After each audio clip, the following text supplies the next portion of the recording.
Welcome to the Shameless Diasporians. So today we have about 4 different topics, which I am excited about. I mean, one of them we've already kind of seen memes and stuff happening, but I think let's start with AFCON. Did anybody actually watch AFCON? Wait, you're not even going to greet your users Happy New Year. You're just going to dive straight into the topic. Sorry, Happy New Year, everybody. Sorry, this year is Wow. serious. It's a serious New Year. I even saw a TikTok where one girl said that she knows this January is serious because even her money friends don't have money. Very serious. But Happy New Year. Do us the honor, so. What? You guys, welcome to 2026. Okay? The year of us being better and sharing our episodes on time. Okay? We promise you to be real. We shall not leave you stranded again. Well, no, I'm excited for 2026. It's going to be a good year. The year of audacity, The year of whatever everybody says it is. I feel like all of us need to prepare for this intro. For your shameless listeners, I love y'all. We were going to give you a December show, but I think we needed to recalibrate, right? And we needed to spend time enjoying ourselves. But we're back. We're back and We're back. Bigger and stronger. You too. This Happy New Year. At least me and some people said ours. fair competition. Shameless listeners, you know you're going to compete, right? We love you and happy New Year. What are those supposed to be doing again? Happy New Year. Happy New Year. That looks tired. Yo, if you're listening to this, please turn on video. Just look at Steph's face. She looks tired. Drop comment and ask her why she's tired. Please do. We're gonna have access for you next episode. And I'll share my side of my story in the next episode. So that she's confirmed that there's something. But anyway, Let me get through going on to the actual thing. Who watched AFCON? It's a serious question. Who actually watched AFCON? I watched it. Did Sophie watch AFCON? Yes, sir. Yes. I carried it on my head. For time Nigeria was knocking out of the finals. I watched it to the finals. The reason why I watched the finals because we had common enemy. Yeah. We had common enemy. And we wanted them out and they went out. No names named. I was following it because I wasn't where I could watch it live, but I was following the updates on Twitter and then the scores, the live scores as well. And I was like, okay, please, if anything, because I knew that they were going to play so much. They were going to play so many tricks. First of all, I knew that whatever they did to take us out, they were going to repeat it in the finals. I just knew. I knew it. Absolutely happy. Like I like the way it turned out. I like the drama that happened. I like the fact that the world saw what was going on the global stage. Love it. So we came third, which wasn't our preferred distance. And anyone actually watched Nigeria versus Morocco game aspects? I mean, I did. I don't know. I feel like with Nigeria, I just have I have a PTSD from 2008 when we went for the Olympics and we got to the final and we didn't win that. And ever since, I've not been able to watch any football. But I did manage. Actually, no, we didn't actually watch it, did we? We watched it after. The Morocco one, we watched it after. What do you mean, the match itself? We didn't watch it in real time, so. I watched it in real time. Yeah. I watched it in real time. Because I've watched all the Nigerian games, I think, for AFCON. I feel like I'm very patriotic. That's how patriotic I can get until they not make it to the finals. I'm like, why? The one I watched all this way. I tried to watch the qualifiers and I was disappointed. So that's why I didn't watch AFCON because in the qualifiers, they were playing so bad. There was a guy in a striking position that was sagging his bum. Now, I don't watch football a lot, but I know that's wrong. I know that's wrong. It was sagging. I don't know what his name is. I think it was the Bassi guy. But he did a good job for us down from defense. It was money. So what does sagging of bum have to do with skills? No. What I'm saying is that looked weird in the striking position. I've never seen a player sagging and then his pants were actually showing. That's what was showing. I'm not going to lie, it's giving me an uncle. Yo, I didn't know what was going on. Like I've not just seen it before. Obviously, shots, right? They're wearing shots, right? If you're sagging your shots, it definitely looks like your legs will be restricted. So it's either I don't know what's going on. It's either they in Nigeria get fucked up and they don't give them the right what do you call it? Uniform. They do that all the time. True. Or the person is an unserious person and they're just it was not the right place for them. But yeah, I think it's probably a situation where they never did the right uniforms with their right size. Yeah. I won't be surprised. We don't even want to talk about that. I mean, I do want to show a video and then talk about what we think about the video with our goalkeeper. I think our goalkeeper actually did really well, to be honest. Nah, I he don't know did why. good. I think he did good. He did. He imagine how many goals would have considered in the entire AFCON if he wasn't good on his own. As in, That's not even on the. We're not debating that. so let's watch one of the most contended incidents that happened in the Nigeria versus Morocco game, which actually I would say was one of the longest game, if not the longest during AFCON. So I'm going to play the video. I think our own with Morocco was the one with Morocco. Yeah, that was the longest, right? That's what you're referring to. Yes, I think the one we had with Morocco was the longest. I don't think the one we had with Egypt was as long. Because it just kept going. Like, I was even tired. Like, I was refreshing and refreshing. I'm like, I'm seeing 123. I'm refreshing. I'm like, I just left it for like 30, 40 minutes. And then I'm like, okay, let me see the result. But that was such a tough game. But I think what was kind of interesting was kind of the conversations as to how other players were treated when they were playing with Morocco. And then this was specifically our game with Morocco, with our goalkeeper. First of all, shout out to the editor, whoever edited INT videos for the colorful music that he added to it. But so what happened there? I think from what I've seen, somebody threw a banana on the stadium or the pitch. And actually, instead of the goalkeeper kind of like getting angry, he just took the banana and started eating it. But I don't know, maybe I am woo woo wawa.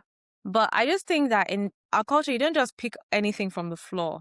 Like back in the days, there used to be lots of like children's story time that if you can pick anyone you see on the street, you turn into a goat. It's something, yeah. But at the same time, it also kind of shows the racial lens as to the banana. So I was going to ask resident male opinion, Ayo, what do you think? Why are you saying male opinion? I'm not here to represent you. I'm not here to represent you. You're here to help us expand our audience now. No, yeah, but I don't. Who do? Might be. Do you understand? So why would I now reveal that? Sorry, I forgot. So no you're here to represent they. So can you let us know? What's the question, I think? So the question is, what is your opinion? You've been quiet. Oh no, I'm not quiet. I'm waiting for you to finish. Okay, I'm finished. What do you mean? What's my opinion of the banana throwing or the keeper response? I mean both. I think the banana throwing, we've condemned it. Like there's a racial lens. Like why would you throw a banana, especially with how Black people have been seen as like the depiction, especially during slavery with us and monkeys. There is kind of a racial connotation to them throwing a banana to a Black man. So we're not really disputing that aspect. Yeah. Sophie has a lot to say. So because when I saw the video, I was like, first of all, who carries a banana to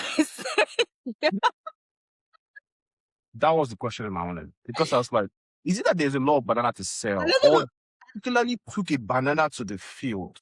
Just to do that, it just means that you intentionally planned that, like this was premeditated, like you wanted to either antagonize whoever was on the field, who was on the opposing side, or you had planned it right from your house because you just don't carry banana and say that, oh, I'm going to the stadium and the only thing I want to eat is banana. They woke up that morning, they brushed their teeth, they said banana is what I'm gonna pick. They stuck it in the car. The journey from the house to the car to the stadium. They drove down with it. They drove into that field. They kind of but they haven't eaten it yet. Maybe they even ate it in the car. But they're like, okay, we're gonna carry the peels of the banana. They said, don't forget the banana in the car. They said, oh, it's true. They put it up. They went back into this thing. They snuck it in, make sure that okay, maybe the guys won't see because they brought it at the right time. So I just feel like for me, I don't know. There's no comments, to be honest. Like we know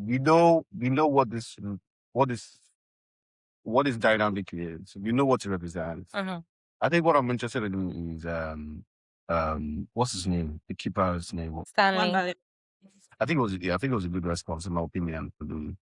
Because I think that in very highly competitive games like football, it's usually a mental game at that point. Yeah. So your ability to say, okay, I'm not gonna do all this, right? I don't want to curse on pod because I want you guys to listen. So, trying to be very balanced in that at that point was so important for us to then continue going, right? And I think it also bled into even his confidence in the next game.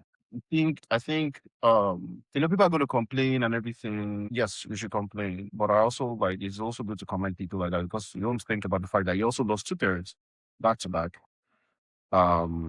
In the past couple of years. I didn't know that. Yeah, both his parents are dead. Yeah, I think I was going to say that. Maybe I felt like he was too calm, and the fact that he picked it up to eat it. Maybe I wouldn't. I don't know if he ate it. I know he said allegedly, right? He ate it. We don't know if he actually ate the banana. Yeah. I feel like I would have taken it and I'd have thrown it back to them. I don't know. Just because the instinct in me would have been like, you know what, you're throwing me stuff. I'm gonna throw it back to you. Whoever it lands on, that's who it lands on, and But let's continue the game. the funny thing about this funny video, this funny music, is that the Spanish guy, if he had thrown it back at the audience, the issue is that I think there's going to be a penalty for it because we don't. I mean, fine. I mean, personally, I know that was. Sorry, that's it. It's so little, but it still shows that you take a stance, like you don't tolerate rubbish, right? I don't. At the end of the day, you find me maybe $1,000 or $2,000. I don't care. But the fact is that you will not treat me as rubbish as you're being or whatever, and just feel like you can throw anything or dehumanize me because of what we're playing sports or we're playing a game. It doesn't make sense, right? I wouldn't teach it. And no matter how, because then it also feels like you're making yourself feel like a caricature for them. You're like pure entertainment for them for whatever reason. And I don't want to. I won't give you that satisfaction or pleasure of making myself feel very little or feel very small because I'm here to play AFCON. No. But stop. Just to end it, I think I like the game played. Versus Egypt. I think that was a good one. I think the boys they tied their shoelace and they put in their 100%, 110%, like I like to say. I think it would have been nice for us to win the finals. Oh, at least get to the finals. It would have been nice. You'll have it sweet. Because we have played beautifully all through this whole season. I'll be true. I'm like, nah. At least second position. But I think there was another incident that happened as well in that same game. Mm-hmm. And I think it was the stuff around, let me go see. It was the stuff around towels, which I actually didn't get at first. Let me play it. But then seriously, why do they keep stealing towels? Because they also did the same thing in the Senegalese game as well, where they kept, I think Senegals were prepared because they looked like they watched this game and there was somebody there to actually take back the towel.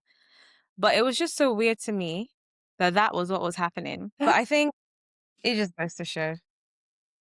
I don't even have any words for this one. The only thing is like, what was the reason? Like, why? I know you want to win this game by all means. And also, I think it ties back to what I was saying, like, also mindfuck, right? Like, the whole mindfuckery of everybody trying to, like, get in the mind of whoever is playing, the goalkeeper. Because when he's now in balance, when he's thinking about, how maybe the what do you call it, the football or the ball is, he has to, like, go back and forth trying to grab her. That's, like, just making him very destabilized. And I think that's what the Moroccan team were trying to do. Maybe trying to get in his head every single time or antagonize him at every single point in time. And maybe it's just, I don't know. I'm not even sure what else to say because but I'm glad this was all captured. I think social media is really doing more good for us because now you're saying people are actually saying the real behaviors of supposedly the North Africans and how they would act, like the extent they would go to like maybe win a game or Well, I saw his response after the Senegal won the match. He was like, "Wow, you guys please use the towel that you have stolen from me to wipe your tears." But you know what? I don't know, but technically, the reason why they need towels is because as a goalkeeper, your hands get sweaty, and you use the towels to stop. So actually, what they were trying to do was to make his hands so sweaty that he's not able to even catch the ball. You know what I'm saying? So you're gonna get slippery, right? And when you're trying to catch the ball, you can't. And that's technically what am I supposed to do as a goalkeeper then if I can't catch the ball? Why am I there? Nah. It was crazy. But I think AFCON, I don't know, there was something about I don't know if I'm jaded. I feel like there's something that I feel like I'm just seeing wickedness everywhere. Because even in this whole AFCON game, we saw so much corruption. And then at the end of it, they were trying to remove the Senegalese win. Is it CAF was trying to ban some Senegalese play? Like the whole thing it just felt like we see who the aggressor is here. And then the person who's being oppressed is being punished. Yeah. But I don't know, any final words in this segment before we move on to the second part? Are you ready? Any words? I don't have any words. The last time I said that's the last time I was doing it. It's very obvious what they were trying to do. I think the word has seen and that's enough. Like you gotta show them. You don't need to tell anybody. All right. I think moving on to I'll say I'm not sure if it's my favorite aspect, but when I saw iShowSpeed touring Africa, I was excited, but I did not want him to Nigeria. Did you want to complain? No, because I already knew I was going to be disappointed. I already knew that people were going to do too much. And we didn't disappoint. We actually didn't disappoint. I mean, we held up to our bargain of not disappointing, of bringing the disappointments. It was a mess. I would say my favorite one. I don't know if you guys. I don't know. Has anyone been watching it? Is his tour so far? He's been to South Africa, Burkina Faso. I think that's in Ivory Coast. But has anyone been watching his other countries before he came to Nigeria? Just snippets online. I would say like my favorite one was Burkina Faso because like he did like interesting things for me. So with the Burkina Faso, he went to the village and saw the chiefs, which I really liked. And then they were talking about the history, but also he was doing, with him being an in real life streamer, he was doing certain things that was also very educating. For example, when he was asking, I'll try and find the video, but I'm not sure if I know it offhand. But he was asking one of the chiefs like, "Oh, I want to marry your daughter," as a joke shot. But the guy was like, "You need about 70 cows to what do you call it, marry my child." But also, I can't remember the country. I don't know if you remember, or so the one around when he was trying to buy a diamond, and they said you can't buy a diamond because it's owned by the burgers. No, I didn't know. I won't be fussing on it. I think I know exactly what I feel about that. A little bit controversial, but finish your thought. I was really disappointed in the Nigerian tour because I felt that there were so many things that he could have done if he was advised by the right people. That would have really shown the history aspect. I would have loved him to go to Calabar and talk about the Calabar tourism that happened there. I would have loved him to go, well, maybe not up north with everything that's happening now, but just going to certain places and actually showing areas are not as advertised, because he did that with other places. He went to the village when he went to South Africa, when he went to Burkina Faso. I really wanted the same experience in Nigeria. Instead of it being kind of tied into Pella versus Javis and things, I just feel like it doesn't make sense. Like this is not representation of who, like Nigeria is such a vast place. Like a lot more could have been happening. But going back into, I digress. What I really liked about him going to the village asking, although it was very simple, but just talking about, okay, this is what marriage customs is like in this country, or this is what, you can't do certain things here because this is the history between this country and the West. I think those aspects, he did it in a way that was very like daily life, almost, do you know what I mean? Almost like he was showcasing and teaching in a way that is unconventional. It wasn't a way of like, oh, I'm teaching you and this is, the board. But it was actually by him being there and immersing himself in the culture. And there is something about him just doing it that doesn't feel like it's charity, which has been like what I have seen when other people come to Africa or say they're going to do an Africa tour or try and do these travel. It wasn't from the lens of charity or I'm trying to help these people, or you should be grateful because people are living in muds and just kind of comment. Does it change the image of Africa? I think time will tell. Does it what? Does it change? Because a lot of people are praising him, saying that he's changing the image of Africa. But I'm like, yes and no, because the world is so globalized right now. If you don't know, it's because you don't care. Like, I just feel like that whole this thing of like, because you should know. Like, their social media. The other day I was on TikTok in Benin and found out they had a voodoo festival and got interested. The world is so vast. Information is always pouring at you that if you don't know, it's because you just don't have interest in it. But that's my thought. I really enjoyed his series. Even in Ivory Coast, I'm probably going to like watch it. I just think it's an authentic way of him just showcasing his experience in Africa that is not based on superiority complex or charity or you should be lucky that I'm here, or those kind of things. Which is why the Nigerian one, I had high standards, and I knew my high standards were not going to be met, and they disappointed me. So that's just my full thoughts on it. But before I showed the video of, I think his Angola trip, which was also quite interesting, because I do like Angola. What's everyone's thoughts on it? I think I already said you were waiting for me to finish. Do you want to see yours? Okay, please. Next time, don't throw the button for me to speak multiple times. If you just make me not know what to say, and you put me on the spot. So my first one is, you said everything there. So I think that was a good point. You raised very salient points. I think I like speed, so maybe I'm biased than the other guy. And the reason is because it's more, I don't know how to explain it, but I think I'll try my best to explain it though. When you watch Speed, I think he's evolved. We can't have to appreciate that. He's evolved from what we used to see before, which is like the very uncomfortable, talking people kind of, I think it was even at some point disrespecting or very weird things around his parents. Very hard to watch, but he's gotten a lot better. I think he's been able to connect with so many important people and places. If I watch his content, it's mostly about people and places now. So what kind of people is he with? The last time we were with Tomadi and his family, which is much more like, it's family oriented now. It's changing his content to fit into the palette of the wider audience rather than boys. Because if you think about it, who are the primary audience of streamers? Are boys, like young boys, teenagers, people that spend a lot of time gaming on Twitch. And so that audience switch is a lot different now. It's artists that watches Speed, right? Something has changed. I think he's done a good job about sort of like picking up his teammates and how they go around, selecting what they want to present to people. That's good. But I wonder if it's also connected to the fact that we have a couple of Nigerians that have told a story about Nigeria also. So we also have streamer boys. We have Enzo, we have Shank, who did the Kaisenet University thing. So like you want to think about where all of this came from and why they have the different sort of its way of interacting with Nigeria, Africa, right? But overall, I like the fact that he did it all. I like the fact that he also went into sort of letting us go through the journey with it. Most people will they'll go to the African, the story that they'll bring out there will be the weird thing that they've always done in the past.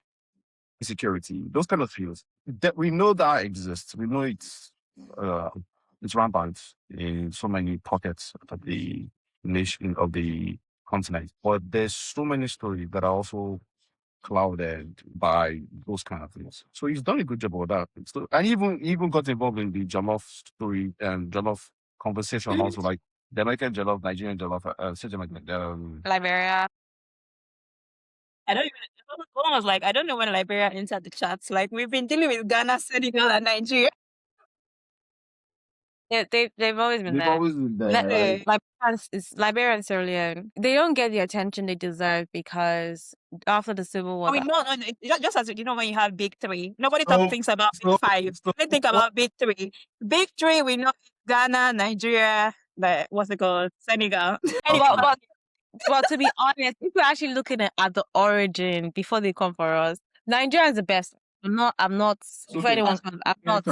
But the originators of it was Togo/Senegal, and that's then why big three, the big the three. Nigeria, Senegal, Ghana. Oh, it actually came from Togo. You forgot the you forgot the originator. But you know what? I would say I've had Senegalese. What's the history of jollof rice? They're the ones who created it. But they made jollof rice. Yeah, they made jollof rice. When? I'm gonna have to go and check ChatGPT for that because I don't know that information on top of my head.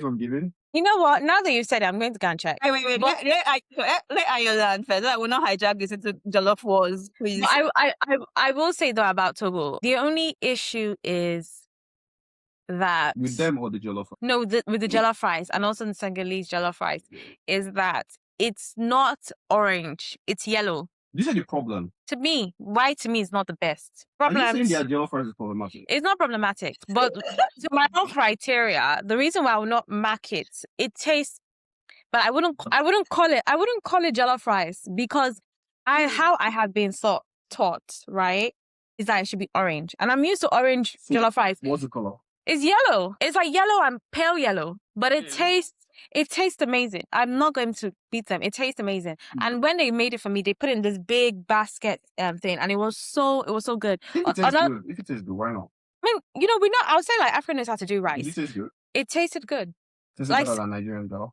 No, because it didn't have the orange but that's true. color. That's what I'm saying. What's the best jollof food? Best one is Nigerian. Nigerian. Yes, it can't be Ghanaian for me because it's not like they don't know how to cook it, but it's the type of rice that they use. I don't like basmati. I'm a long grain girly, and that's why I like the Nigerian. And that's why the Nigerian one to me is number one, right? And then there are other types of rice. I also like the Ugandan pilau rice. Hey, calm down. But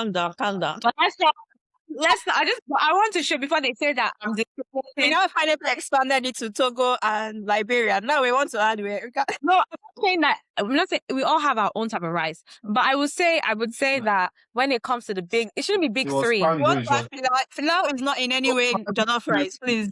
I was not showing that You're Pan-African. I'm Pan-African in my taste buds. Maybe not in my category. But not in the category of jollof rice. No, pilau will be, let it be in East Africa. No, it's in East Africa. I mean, I'm Pan-African with my taste buds. But it's not Pan-African. Yes, because it would be very unfair. But before we digress, going back into the topic at hand, you were saying that you like that he also understands certain cultural contexts, like the debate versus rice and between Nigerians and Ghana when he went to Liberia. But I really like it. I think I'll play one video from his Angola trip, and then we're going to go back into the whole AFCON situation. But specifically, it'll be interesting to hear our thoughts on with the second video, what we think about the North Africa versus Sub-Saharan Africa debate, because I feel like the AFCON highlighted that to a certain degree. But let me show iShowSpeed's Angola trip. But before I go there, does anyone want to say anything? No, I just hope we don't spend too much time in this, so North African versus West. No, we're not going to spend long. It's not that long, though. We still have some time. What was it you said about iShowSpeed? Yeah. So I think for me, I particularly like, first of all, when I saw that he was touring Africa, I was like, wow, finally. People who are traveling to Nigeria and every other part of Africa will not say that, oh, I'm traveling to Africa. They will at least know that there are different countries in Africa. Thank goodness for that. That was the first thing I said. I was like, okay, praise God. So people in the diaspora, people in wherever, in Europe, everywhere else is watching his stream. I think he has about like 46 million, right? Subscribers. I'm not even sure. It's 50 now. See? So at least they'll have that knowledge, and they wouldn't say that, oh, Africa is just one little bubble and everyone is going to the same place.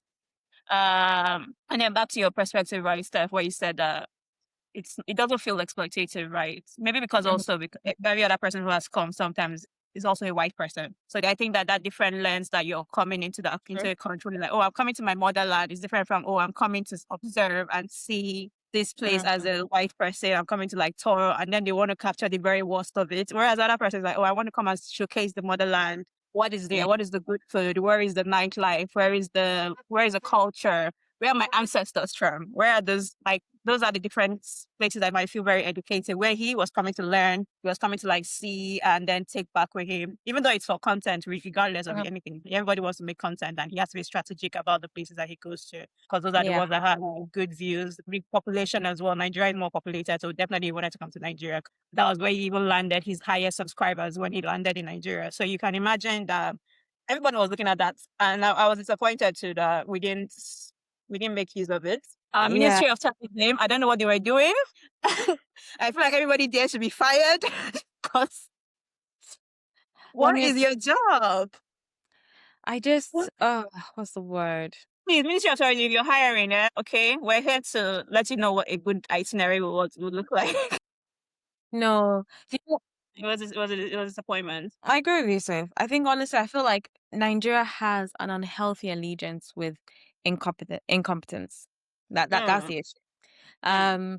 And we wasted the opportunity. But one thing I do like is, Giants of Africa, we are the giant. And we are the movers and shakers, which I always love being a mover and shaker independently, not as a country. But it's a shame because, we have such, we have such potential. And every day I see the potential and I see reality. And it's like every day it's just moving wider and wider and wider and wider and wider. You didn't even have anybody welcome him at, like, when he landed.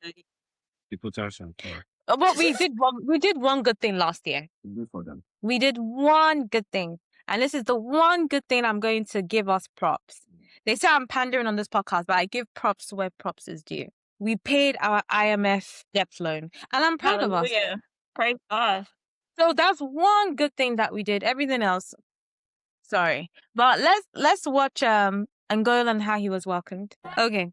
I don't want to spend too much time before we go to the next one. But going back to Sophie's point, can we see a couple of things here? Can you see the Angola men's thing at the back there? Do you see that he's being welcomed by Miss Angola? Angola. Who even welcomed him when he came to Nigeria, please? Was it only because all I saw my creators and influencers? He felt like a creator-led welcome party. Wow. I was told Shanks was the one who organized it. I may, allegedly. Oh, But Lord. whoever organized it, honestly, you could have done a better job. But yeah, you can see the difference. You can see the difference here. I mean, now going back to his experience, because it's funny, he talked a lot about all his good experiences until he went to Algeria. And it's so funny because a lot of people when he first started was saying, just stay in sub-Saharan Africa, then go up north. And there's a huge debate about, this whole North Africa and sub-Saharan Africa. Personally, I do like Morocco because I've had good experiences in Morocco. Morocco is very polarized. There are some people who believe they're Africans and there are some people who don't believe they're Africans. And you have the, different places. But Sefru would always have a soft place in my heart because they were lovely to me when I was there. Which place? Sefru. It's like, it used to be, funny enough, it used to be a Jewish city. And then when Israel got created, they just all left. So it's like, you see the remnants of like what it was like a couple of years ago because all the buildings and architecture from that time period were still there. Yeah. And it was quite fascinating. So I would say that, despite the tension, you do have to, and they love storytelling and poetry. So I would say I really like that about their culture. But it was interesting to see the experience that our goalkeeper had, and obviously even the Senegalese goalkeeper in the finals, but also in another country up north, the treatment that iShowSpeed had in the play. I think what was quite interesting with this was the context of this video. The context of the video that he went to a game, and in the game they were throwing water bottles at him. But some people say that it's because he was videoing and they were like, why are you videoing? So we're chucking water bottles at him. No. And then I think he was just saying that, hey, I think that's from the video, he said, there's no point us being here because I'm trying to watch the game, but you're throwing water bottles. It's not safe. And that's the only time he actually got assaulted throughout his time with this tour. But to give a balanced view, he also had a great time when he was checking out the Algerian nightlife, which was quite good. So there's a balance. But it was interesting that the first country that he experienced physical harm was when he went to North Africa, which sparked a debate as to is North Africa safe for sub-Saharan Africans? Some people were saying yes, some people were saying no. Genuinely, I think it's where North Africa, to be honest. I think it's just where. Is Morocco relatively safe? Because a lot of people go to Marrakesh, probably. Would I go to Libya? Possibly not. It's just, I feel like it's country by country basis, in my own opinion. But what does everyone think? And then we'll move on because we said we're not going to spend too long on this topic. All right. I see Sophie's response. No, I don't know. I feel like this is always the same. It feels like it's almost similar to the same thing that we talked about earlier on, where at this point, I don't even know if it's even racism anymore or it's even colorism or something, because it feels like if your skin is black and you're in any northern African country or something. Let me tell you, it's L's in the chat. L's in the chat. Let me stick on language based on the context of the L's in the chat. L's in the chat. Chat. Listen, we all know what this is. It's just bad media people from a certain region and the way they handle, people that they see as foreigners, and it cuts across. Geo research, you know what it is. Without to describe everything there, we're not the group that the quota. So again, L's in the chat for them, to be honest. Bad experience for foreigners. There's always going to be isolated events. Maybe I think there's also a time when it was riding where it was when the long what's the curse? white thing they wear, the Jalamia. And I think that was an editor, I guess. And they told her to remove it, right?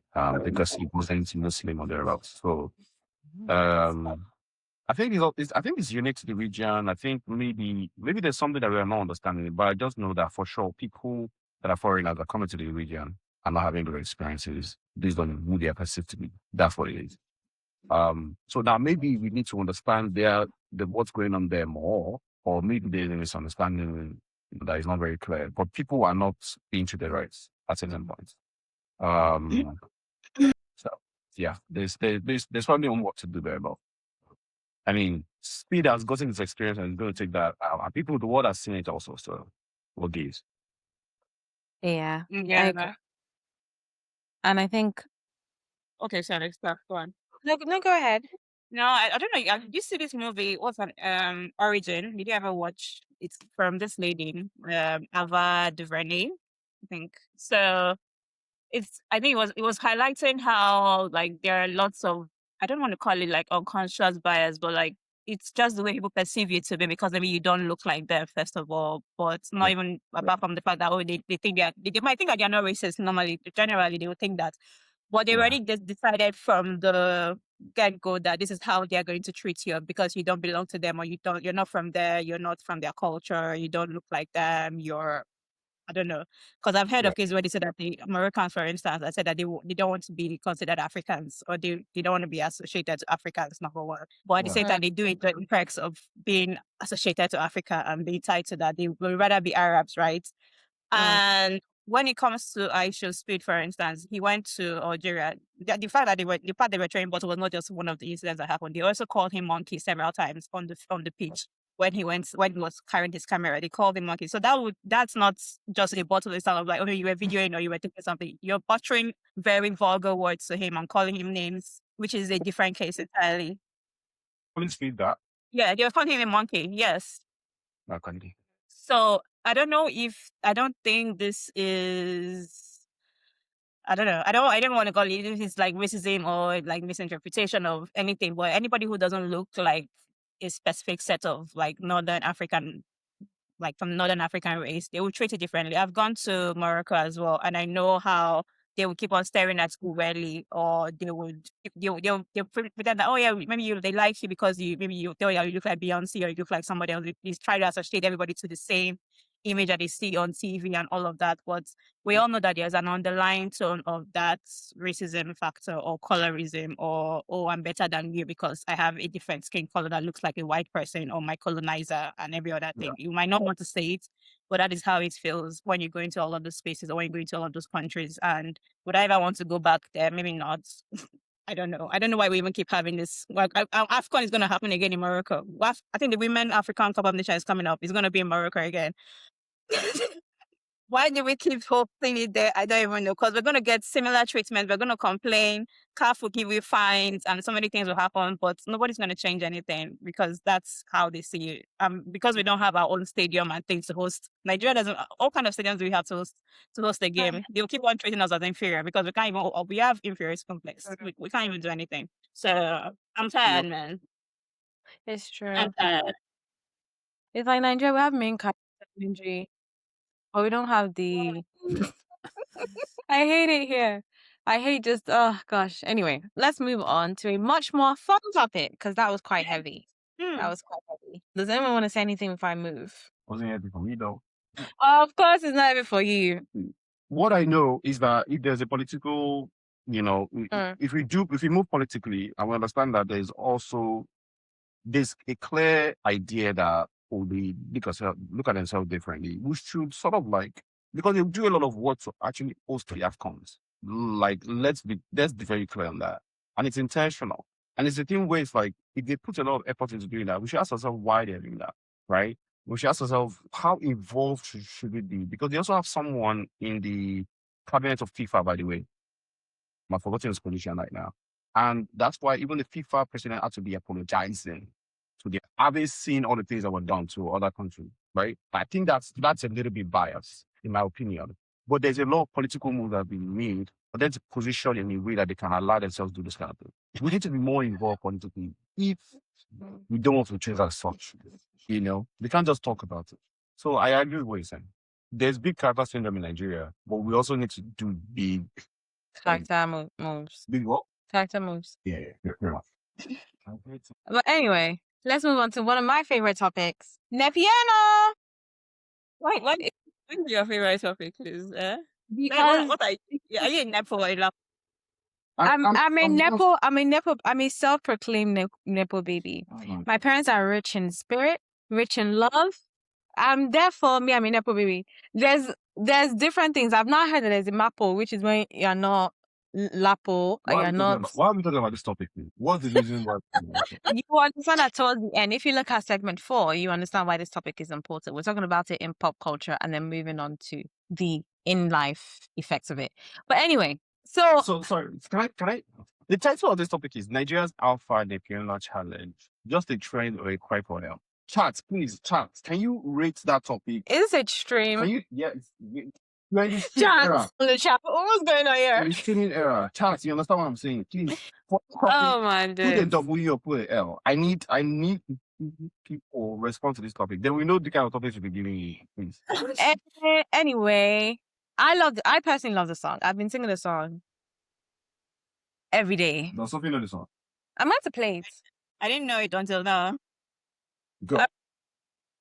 Okay, so the song is done by Number 11 and AJ Bobo. And it's just blown. I think it blew like 2 weeks ago. So is the title of this podcast going to be Nepo Baby? No, it's highlighting the segment is talking about like Nepo babies, because although it started as a challenge, a Nepo challenge, and there was honestly I saw some dark TikToks. Like somebody was like kidnappers writing the names of the Nepo babies, and I'm like, this is dark. This is, like, don't be giving people these ideas. Well. But anyway, now it was a challenge. I liked it because it was showing people's different what do you call it, this thing. Like my favorite one, TikTok is reminding me. So I have a couple of like favorite ones that I like, and I'm trying to find it. So you have like Lapo babies, Po babies. But first, do you guys think you're a Lapo baby or a Mapo baby? No. Okay, next. So would you think Lapo baby or Mapo baby? Because I don't know what it is. But I don't like the name Mapo. Because why is it closer to Lapo and not closer to Nepo? Because you're focused on being different. Who's focused? Yeah. Who's you?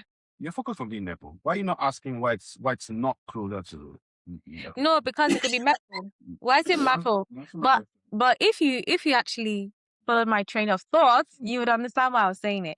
It's because nobody wants to be linked with Nepo, because Nepo is my father's a politician stealing the money. That's what I was trying to go with that. But you are bringing this into a personal this thing. Because I said I enjoyed this topic. I still enjoy the topic because it's a fun challenge. And I was going to highlight the different aspects that I saw that I really liked. So with the challenge, you're basically showcasing your life, whether you're a Nepo or Lapo. And there were 2 ones that made me laugh. One was with kicking up hair, and then the other one was motorcycle. I personally like. So I'm going to show the fried plantain. Shout out to her. She had like one of my favorite videos with this challenge. All right. Okay. So, I mean, there were others, but I don't want to turn this into a Nepiana challenge podcast. But Don't do that already. anyway, what was quite interesting is someone came and was actually quite serious and said, well, this challenge is not a good challenge because there's so many poverty in Nigeria and people are flaunting their wealth in a country, and that actually this is our stolen money, which I definitely agree. And then some people are telling the guy that he should mind his own business and let people have fun. So this goes back into the point I made in one of our previous podcasts, that when we go through things, we actually use comedy as a coping mechanism. And even seeing the Lapo challenge to the Nepiano challenge showcases that. But what does everyone think about the challenge? Do you think the challenge is just a fun challenge for people to kiki haha? Or do you think it actually shows the divide that's currently in the country between the rich who are extracting the resources versus the poor who are having to deal with the consequences of the actions of the elite? Throwing it out there. What do we think? First of all, Uh-huh. see, that's a non-question. What's the question? The versus, like putting versus, we all need all the conversation. We need the Nepo babies to talk and have fun so that we can know how to target them. Sorry. So we can know how to celebrate with them.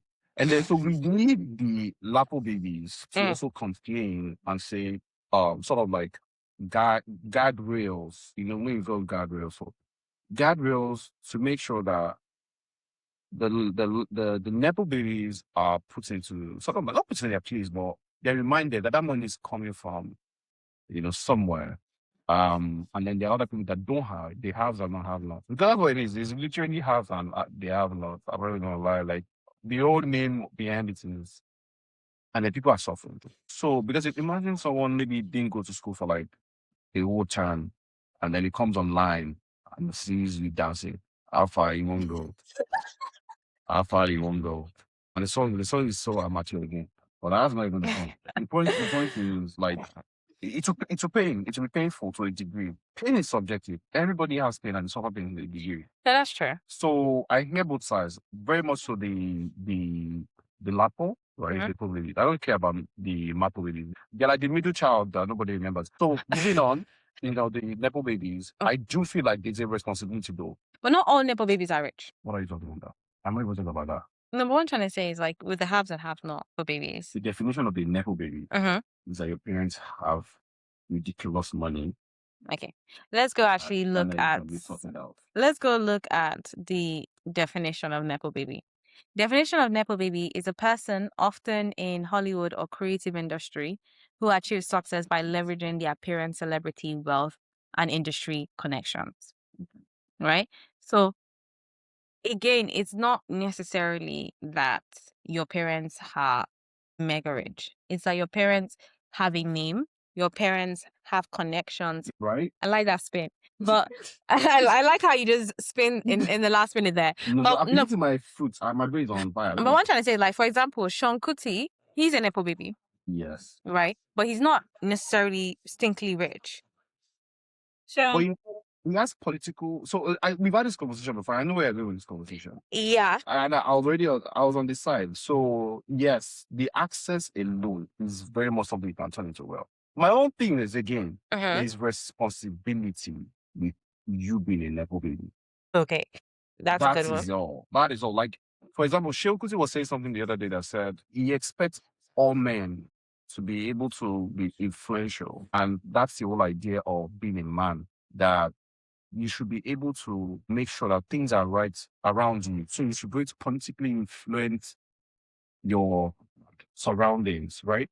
Going back to my point was that Nepo babies are not necessarily stinkly rich. It could just be things like connection. And I think there was even, is it Cotty that did a talk? Like she was interviewing, I think it was that artistic guy, although I don't like his art. Do you know who I'm talking about? Do you remember the name? No. You know the one that likes to do the big lips and blackface?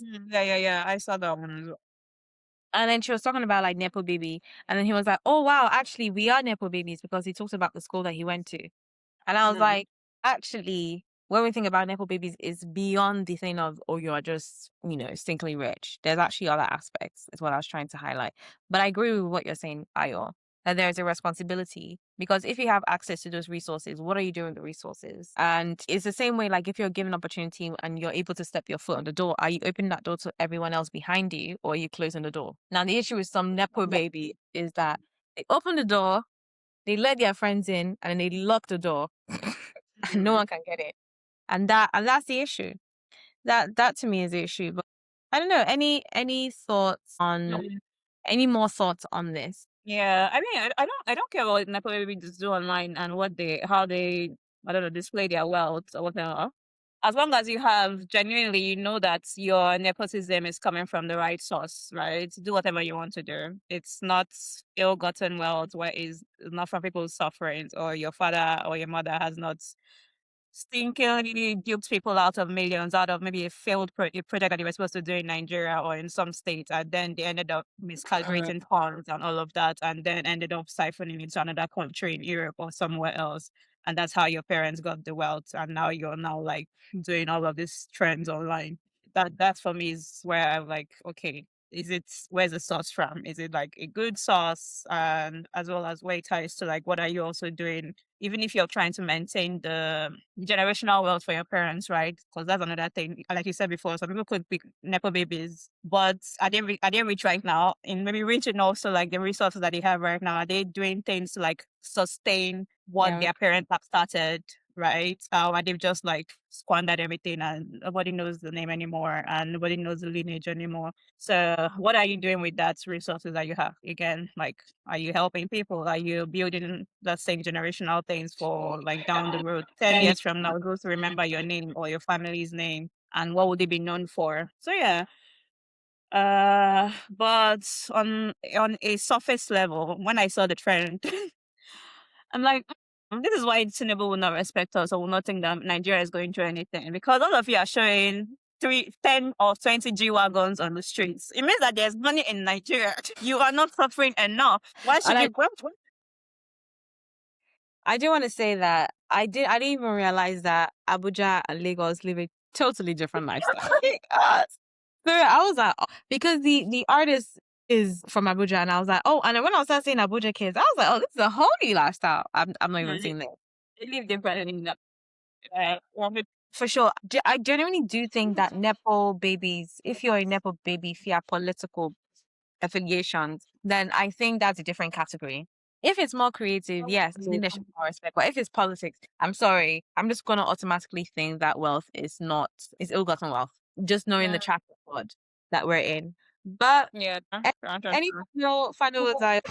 No, I've said a lot. I've said a lot of things. I've called Maple with child. I've said I don't care for what the method of the I don't care. What as well. Okay. Don't also be like dismissive of what's going on. I don't know in Nigeria or in the country, right? Like you can have fun, you can show off, and nobody's tying you from showing and displaying your wealth and everything. But you also need to be sensitive, or don't be tone deaf with what's going on in the country, right? Be like, okay, because I have the money, I don't care if you're struggling or if the other person cannot even survive on minimum wage and all of those things. So because the real people who have the wealth, you wouldn't see them. I don't know. I know they have the wealth, right? But you wouldn't really see them online doing all of these crazy things. They're building stuff and building empires and building other things to like set up their entire family up for success and all of that. So is still more money. All right, a lot. I mean, you're not wrong. I mean, it does bring us to our final conversation. And this is what I don't like. I don't like when politics turn into a family business. It's not a family this thing. It's not a king. It's not a monarchy. Because why is the minister of works 27? 27. And I don't even want to be ageist here, but 27-year-old son, Osborne Umahi, buys 30 million APC form to run for chairmanship in Ebonyi State. Why? What do you need? Why do you need that political power? Why? What's your manifesto? What's your political statement? Are you where do you lean? Are you more a fiscal? Are you more market? Free market? What's your? There are still too many questions there. Nigerian Senate. But those are the questions we need to know, because to know that you are voting for the right person, you need to know what do they say their policy is, so I can say okay with this one. For example, do you want an incoming senator with swag, or do you want someone that is just like satire, just walking out, like looking like Boris, and rough hair? Look at the swag. Look at the swag on that boy. Sorry, swag is not what we're voting for.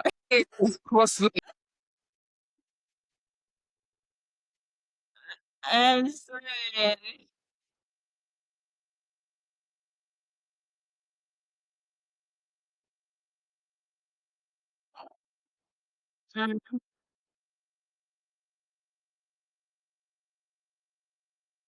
Yeah.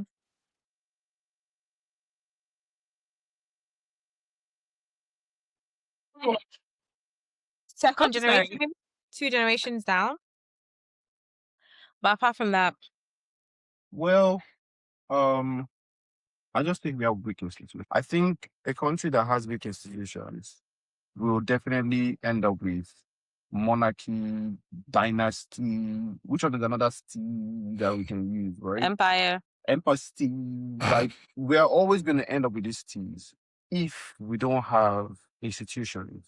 And when I say institutions, I mean, the judiciary. What is the judiciary saying about things like this? Like, why can a governor pass?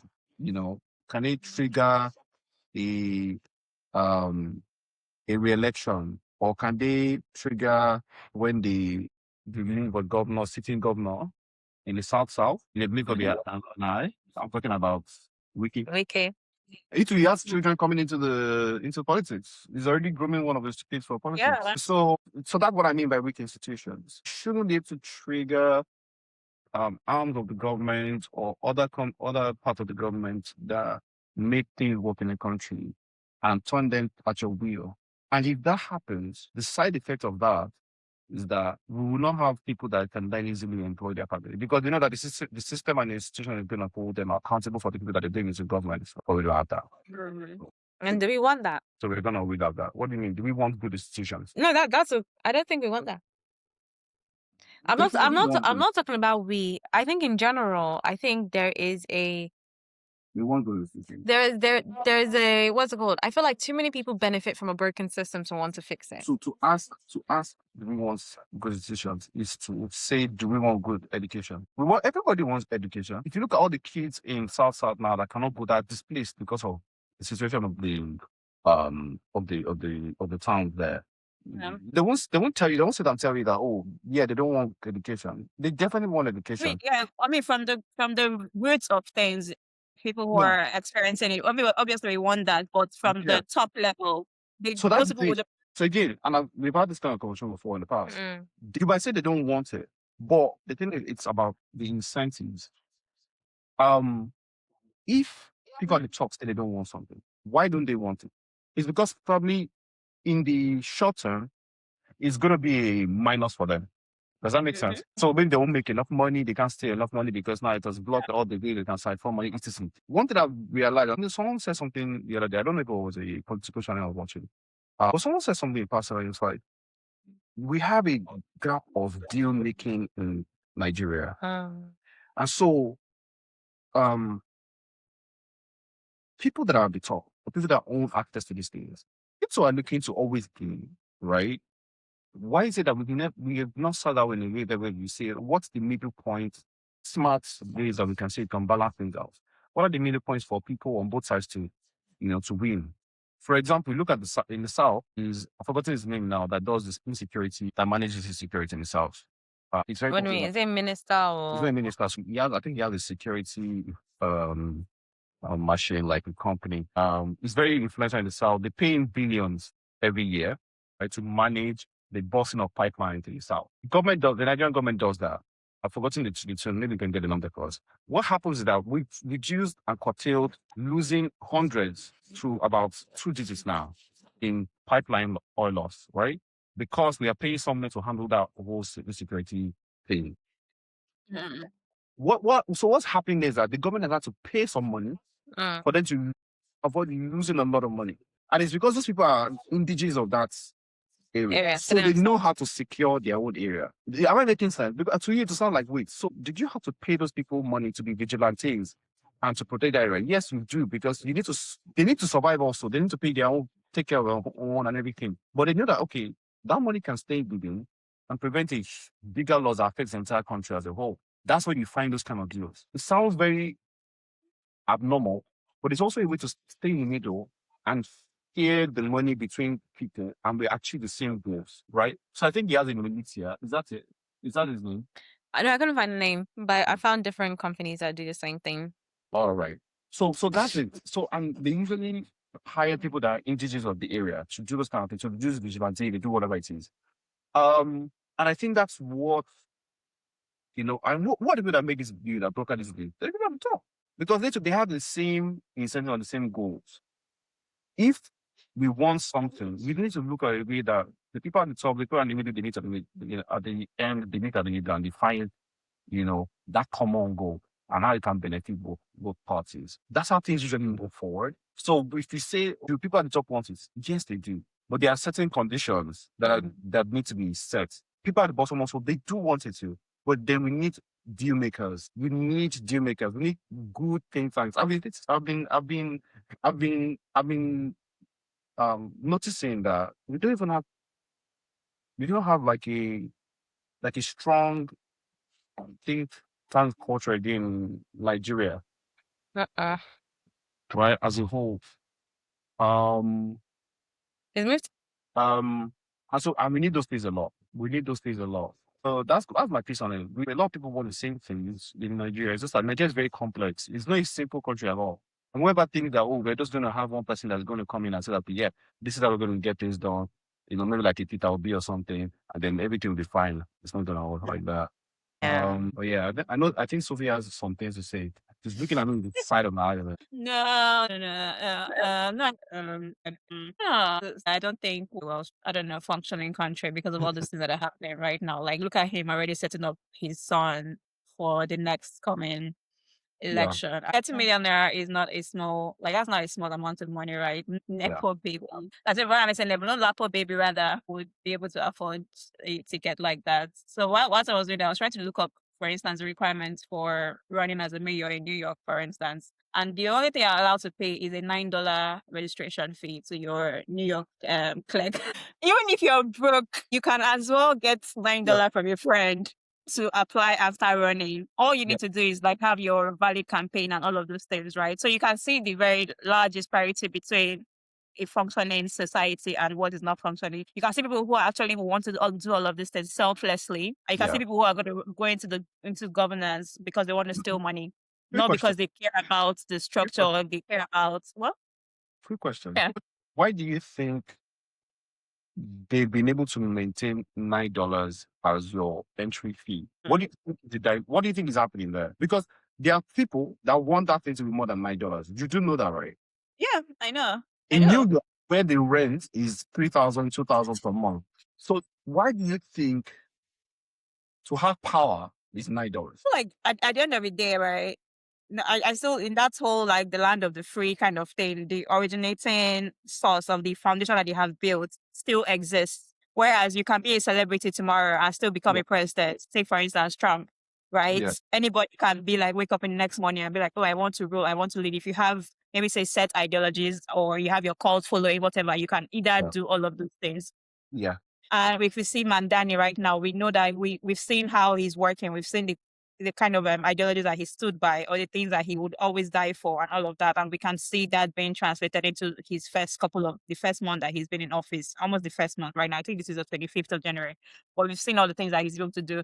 I feel like there's already certain foundational blocks that has sustained that price or those things right now. We don't have that yet. I don't think we have those kind of foundations. You think we ever have that? Maybe pre-colonialism, I think we might have. I feel like we might have. And then after that, things just took a... You know why? So the reason I'm asking the question is because if we never really had, and I'm not asking because I think I know, I'm just asking. I wonder if we're saying that we never really had these foundational things, the land of the free and brave, the American dream, what it means, the land of opportunities, it's enough hard work to actually get to where you want, being the fact that you just work really, really hard. It's a given that you get what you want. I wonder if in this side of the world, we not having those things means that we are culturally quite different, and that produces very different results. For example, American culture is very much like, the way they've made it, the way they created it, the way they said, oh, we have separated from European, Western, ideas. We're going to come here, we're going to do something different, right? They got on the boat and started to set apart what that culture looks like.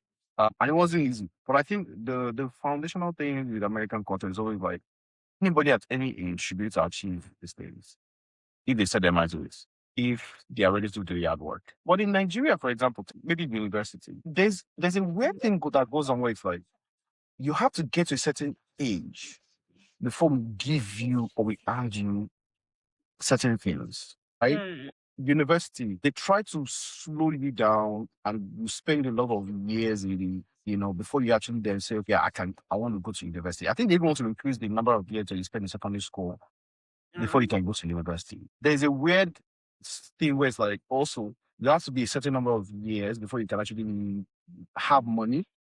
That also linked into even our culture of arresting young boys, antagonizing young boys that are making a lot of money and saying, oh, they're probably doing fraud, and they probably do something illegal. People in that side of the world, sort of like this frown on that you're young and you're making it. Why are you making it that early? There's a more relaxed view on those kind of things in Western culture. Where you can do a lot of things if you can do this, and do this right.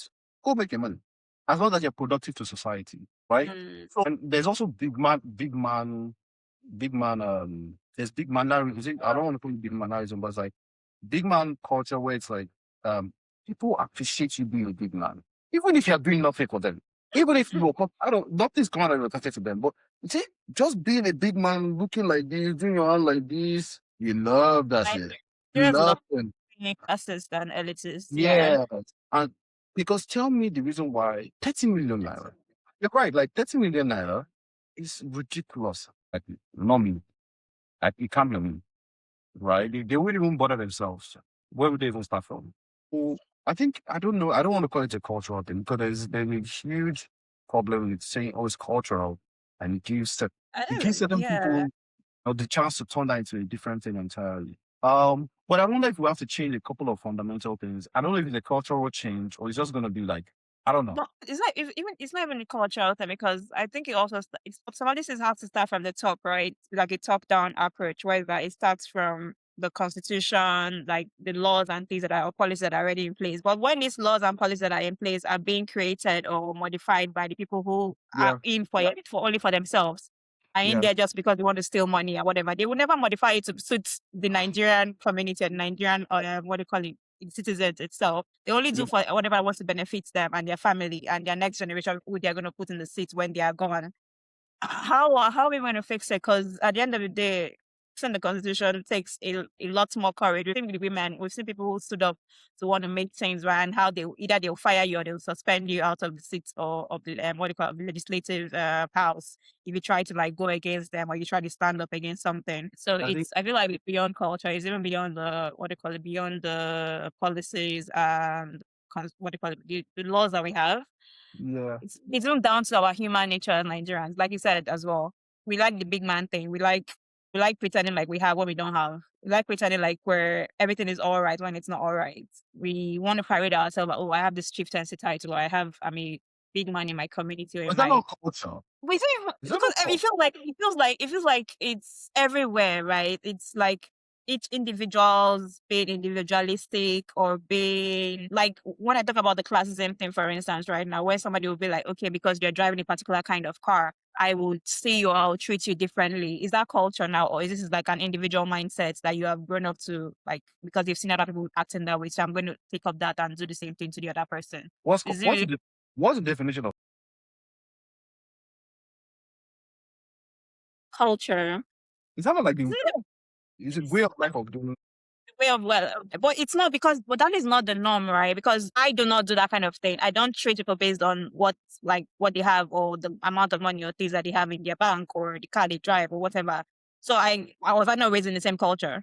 Would that Okay? Do we have an Owambe culture? Do we have an Owambe culture? Owambe is mostly for the southern part of Nigeria, no? Yeah, but does Nigeria have an Owambe culture? It does have it has an Owambe culture, but would I say that is how we are known or predominantly known? Does Togo have a Owambe culture? Afamio. I don't know. Maybe they do. Okay. Does Ghana have a big man culture? No. Does Nigeria have a big man culture? I don't do all by day. You see what I'm saying? So where are you going? Where are you going with this? I don't want to say it that way. I've proved my point about the thing where it's like they're fundamental blocks. But I don't want to call it culture too. I agree. I don't want to call it culture because it sets the precedent for something else. I think because even Owambe was the thing that just came up about younger days ago, right? You can't necessarily say it together. But I would say they have fundamental building, let's say social building blocks that should have been put in place and that are missing, right? Or that should have been removed, solidly removed. Like the big man thing, it's very predominant. Like I cannot tell you how many people that how do I say it now? Like I've had friends that would literally say, oh, they had to do like this or behave a certain way. Oh, we're going somewhere, but we have to behave like this, and so that some other people will perceive us a certain way. And it's not even that. I think when I was in Lagos, there are times when we have to go for meetings and we have to drive a specific kind of car. I can imagine, yeah. I'm not even joking. Like, we have to drive a specific kind of car to be letting to the estate. Or when we get to the estate or we get to the office of this person, so that we are perceived differently. The gate man would not open the door for you if you're making the or you come with your shoes. Yeah. And even there's things I've driven to restaurants, and they've told me to the same restaurant I drove in with my Jeep. The next week I drove in with Uber. They said drop down. They said come down here. I'm not even joking. And I'm like, it's me. Oh. So I think I don't know if it's a cultural. I mean, I don't want to accuse anything. I don't want to sound very weird, but I think that thing has to change because it also helps us to hold people accountable. And we can remove it from places that it doesn't need to be. Because the only reason why we can say, yeah, the 30 million naira to get a form is actually normal, right? By the way, I don't know. I'm not sure that's the same thing. This was buying a form to be part of a party. I don't know if it's the same thing as what you saw online for $9. Yeah, I mean, to be fair, it could be either way. Yeah. So those things should start to look very weird. So because when I saw that news, yes, the 30 million was a law, but I realized that a lot of people are not. I don't know if a lot of people had lost the necessary amount of outrage. Yeah. I don't think I saw the necessary amount of outrage. Everyone was like, oh, the focus was on the fact that his son was getting it. But you raised a good point about the fact that 30 million is a lot of money for the typical Nigerian. Yeah. We don't even have how much do we earn minimum wage, first of all, that we have to even get CPO. That's crazy. But I don't know. I don't know if maybe okay. Steph pulled up something. Steph, are you giving us are you sharing us? Yeah, be quiet. I'll give them the $9. Well, the question was, what is this $9? Is this a $9 you used to buy the buy the form to be part of a party, or this is what? Because this says to file his oath into office. This is the only. I think this is the only money he paid ever. Every other money that was used was for campaign purposes. So this is the only money you need to pay for, whether you're joining a party or whatever. This is all you need to use. But I think I was even going to say something. Right? I was wondering, maybe let me just rest there, so that we don't drag this conversation. Please. We flog this horse dead. The horse is dead. Okay. Any final words? Are you kidding me? You want us to give final words? I said the horse is dead. All right, that's what we're going to end with. The horse is dead.